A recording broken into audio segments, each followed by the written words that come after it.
We usually see this type of coconut, something that looks dried out and brown like this, but this actually isn't the actual coconut that grows on the tree.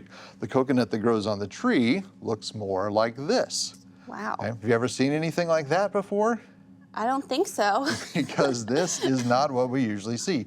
So the cartoons and the TVs and the books lie to you a little bit. So we've got to be careful with what we're observing. This is the actual coconut that grows on the tree. Now, do you think this coconut, if we put it into this tub of water, is going to sink or it's going to float? I don't know. It's pretty heavy. It's pretty heavy. But it sounds pretty hollow. I think it might float. All right, well, let's find out. Kids at home, make your prediction. We're gonna stick it into this container of water here. Do you think this is gonna sink or it's gonna float inside of the container? Let's find out. It just fell off the tree, plops into the water, and it floats. What do you know? And coconuts can actually float in the water for over 100 days in salt water and still sprout. So it can fall off of a tree near the beach, get washed into the ocean, be carried off to another island or another place on the land, wash up onto shore, and sprout into an apple tree. Wait, if plants reproduce after their kinds, it would have to produce a coconut tree. All right, I can't fool you, can Nope. I? You're absolutely right. God created coconuts to produce coconuts after their kind. And if we were to take this and peel off this very thick green husk, we'd normally find this type of coconut in the grocery store with the husk already removed. We can actually remove this husk and find that inside. But how would we do that? We'd need a very big tool, something like this kukri, to be able to chop this husk off of there and get to the inside of there. It's very dangerous, so Yeah. kids, don't try this at home. Nope. Got to keep those fingers intact. And we could get inside of there, and inside of this part of the coconut, we're actually going to find the white flesh that's inside of there. And then down on this end where we can see those three little eyes, that's where the embryo is sitting, and then that would sprout out from there and produce the coconut tree. And isn't there water in there too? There is. Yeah, we can find the water inside of there. There's some liquid inside of there. That liquid's actually good to drink, so you can drill a little hole in here, drain out the liquid and filter that out through a paper towel or something, and then drink that liquid, crack it open with a hammer, and enjoy that wonderful coconut meat. There's actually a refreshing liquid inside of this coconut, and we can get it out of here and drink it, and we've got a little filter here set up. The easiest way to do it is to use something to bore through one of these three eyes right here at the bottom of the coconut. So I'm going to try to just kind of twist right here. See, that went in pretty easily. Okay. I'm gonna make one hole there, and you could hear the air pressure being released through there.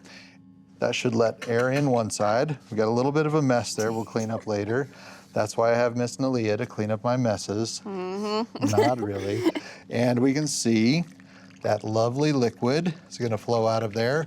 Just got a little coffee filter, and this liquid is gonna give us a nutritious little drink. Now, have you ever had this before? No, I haven't. All right, so this will be your first try. So, there we go. All right, let's go ahead and, all right, bring that other cup over here. We'll let this filter out over there. We can just set that off to the side, let that finish filtering. So there's your first taste at some coconut water, fresh from the coconut. What do you think? Ugh. You don't like that? No. I love it. I think it's a great, refreshing drink. Okay, well, I guess I'll be finishing this off by myself. Yeah. So what's the difference between these two coconuts here?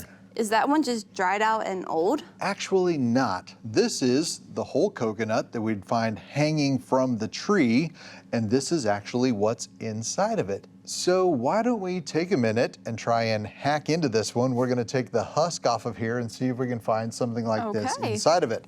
Now, we're gonna need something a little stronger than my hands. I can't rip this apart. I mean, as ripped as I am. Sure. We're gonna need something a little bigger, like a machete or a kukri, to hack into here. And I'm gonna put on a glove. Safety. For safety.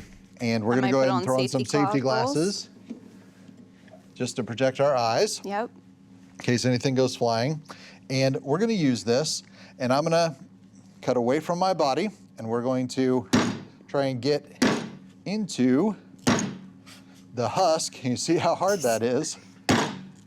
Maybe we get that outer layer peeled off of there, and we can start to see all the fibers inside of there. Very fibrous layer, okay? And we'll go around here in a circle. I think I found the sharp spot on the blade. Almost around there. You can see all those fibers inside of there. Now, sometimes you can buy these in the store, and you can get them that are already kind of husked around part way. Things flying everywhere. Yeah. It's like carving a pumpkin or something, Making such a mess. I'm good at making messes. Yeah, and then I have to clean them up. I'm starting to get that exposed. We should be able, oh no, I got through the inside. It's still pretty fresh and soft. And we can see this layer right here. If we let that dry out and get exposed to the air, it'll turn brown just like that one there. So a lot of work to get inside there and find that inner part.